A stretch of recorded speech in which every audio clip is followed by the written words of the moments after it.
If your English pronunciation is really bad, watch this video and do these 3 things that I'm going to recommend. And I get it. Speaking clearly is part of English fluency. And if you want people to understand your English, you need to speak clearly with proper pronunciation, not perfect pronunciation. Keep that in mind. I'm a non-native speaker.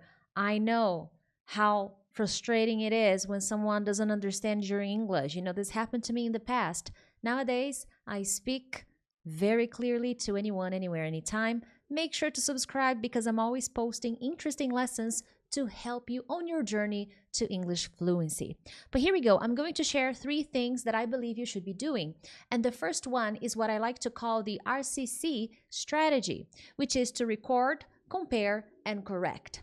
Here, if you're watching this video, I am assuming you study English alone. Therefore, you don't have a teacher, a private teacher like me, for example, to provide you with correction and proper exercises and guidance, or perhaps you don't have the budget to invest in a program to help you improve your English. So this is something you're going to be doing alone, which is fine. I improved my English. I unlocked my fluency alone, so I know you can do. Now, what is the RCC? Record. And to record yourself speaking, you need something to base from. So you're going to use YouTube or TikTok or Instagram, and you're going to pick short sentences from podcasts, from YouTube clips, or different audio resources. And when I say short, I mean it, because this strategy is supposed to work on specific points of your pronunciation. And remember, this is just idea number 1. Idea number 2 and 3 will help you even more. So let's say I picked a short audio file, a short clip from YouTube, and I'm going to post an example. And what are you supposed to do? You pick a short sentence, fine. Then you're going to listen to that sentence. And if you have the video clip, then you can watch the person's mouth as closely as you can. I'm going to zoom in my mouth right now, and I want you to pay attention to the way I am saying this sentence as you're watching it. And what is the idea? RCC, record, compare, correct. So you listen, you watch that short clip with a short sentence, then you record yourself trying to do the same. Then you're going to listen to your audio file and compare with the original source and correct as much as you can. I know you're alone, you're not a teacher, but what are the things that you may have possibly done differently? What did you do differently? What are the most difficult sounds for you? That is something that you can do. Okay, so you play both versions and see, pay attention to the sound, to the rhythm, to the intonation and pronunciation of the words. And here, guys, one recommendation that I can share with you is don't pick easy sentences, because if your pronunciation is really bad, we need to understand, okay, what is my main challenge? Are there particular sounds or groups of sounds that I struggle with? That's something you need to ask yourself and answer honestly. Oh, Priscilla, I struggle with the F and the V sound. Oh, I struggle with the TH sound. I struggle with all the vowel sounds. And it's okay if you struggle with all the vowel sounds. It's fine. It's not your native language, so I completely get it. So you need to start somewhere. Don't put so much pressure. And I know this is going to sound extremely basic, especially, I don't know who's watching this video right now, but start with the ABCs. If you struggle with pronunciation, go back to square one. Go back to the ABC, mastering the sounds of the consonants, of the vowels, understanding the proper movement. This is actually tip number 0.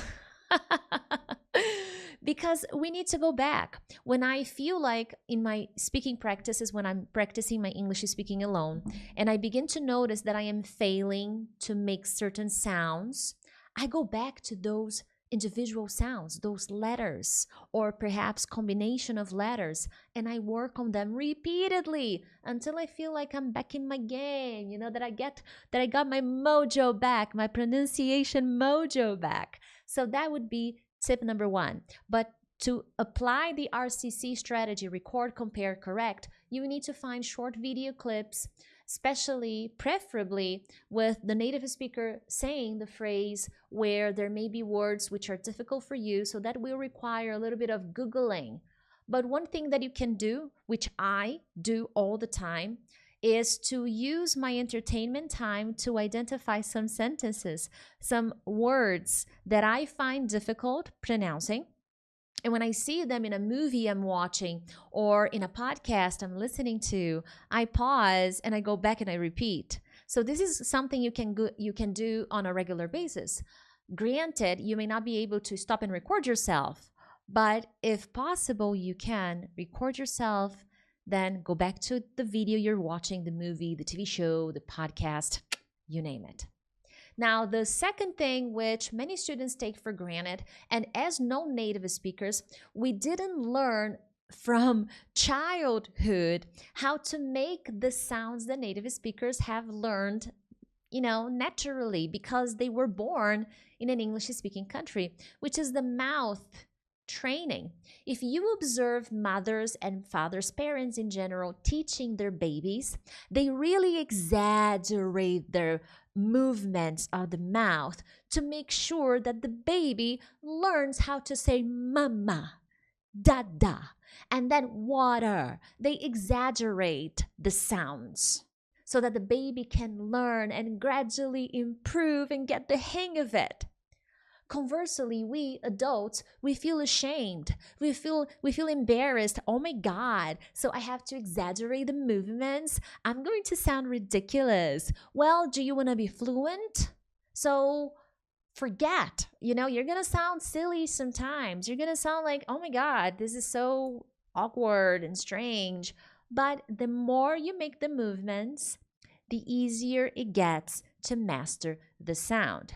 I see so many people struggling with the TH sound. Oh, Priscilla, I want to make a better TH sound. But when I ask them to make, to say a word to me, they can't. They close their mouths and they won't make the movement. Oh, but Priscilla, you don't exaggerate when you're saying those words. Think, thing. Oh my goodness, thumb. Oh, okay, all right. I may not be exaggerating the sound now because I have already mastered the sound.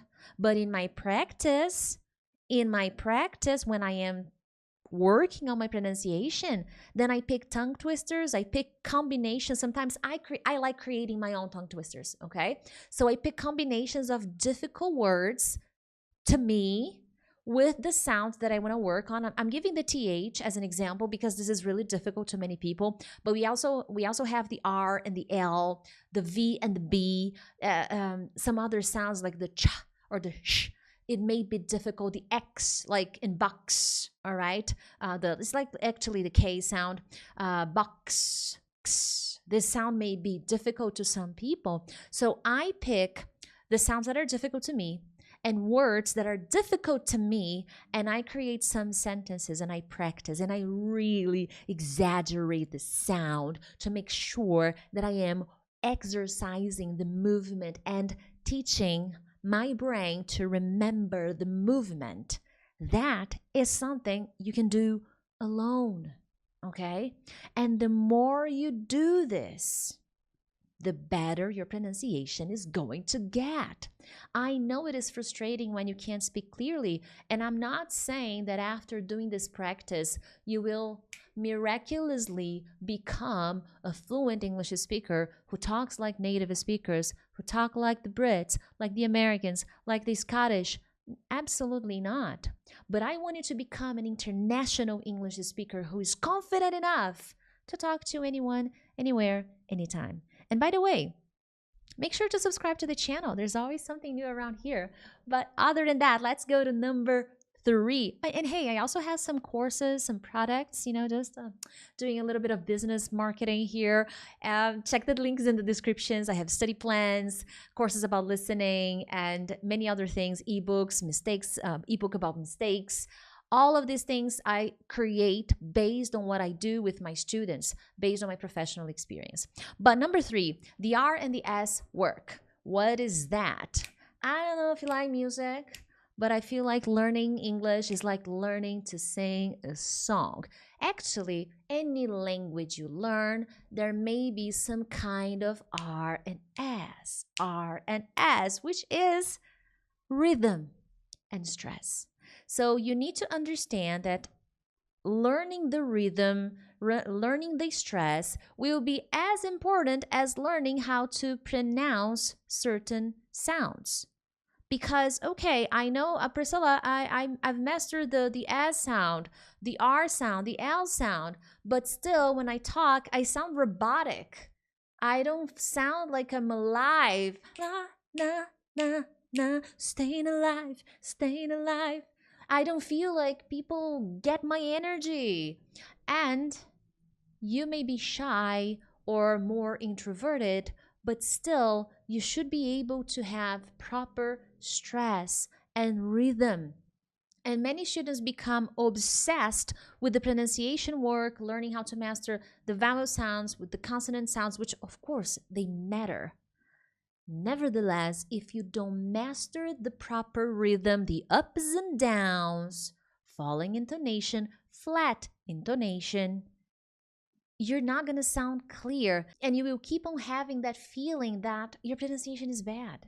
Oh, Priscilla, I'm working on my pronunciation, but I still feel that it's really bad. What am I supposed to do? And for that matter, for that problem, there's nothing else better for you to do than to work on shadowing. Shadowing is to repeat after the speaker, simply put. Okay, I could stay here for a long time explaining what it is, but at the end of the day, you're gonna pick a video clip with subtitles. You need subtitles, or a short scene from a movie, or a short podcast clip, as long as you have the subtitles, because you have to follow the same speed. Okay, and this takes time, takes a little bit of work to get used to it. Okay, it may not be so simple at first, but gradually the more you do it, the better you get. And with technology nowadays, you can even reduce the speed. However, for the purpose of improving your R and your S, your rhythm and your stress, I don't recommend reducing the speed, because it pushes you away from what the speaker is actually saying, the rhythm, the stress. So because of that, I don't recommend reducing the speed as much, okay? But you can pick really short clips, 1 minute, 30 seconds, and you can really exercise that part and focus on the stress and focus on the rhythm. And with that in mind, there's even an additional lesson here that you need to work on, which is linking. And with shadowing, you learn how to link the sounds, which is something that students don't know how to do very well. And consequently, they have a feeling their pronunciation is really bad, when in reality, they're just lacking guidance. I hope you enjoyed this video. Make sure to share it with a friend. Stay around. But other than that, I'll see you in the next one. Bye.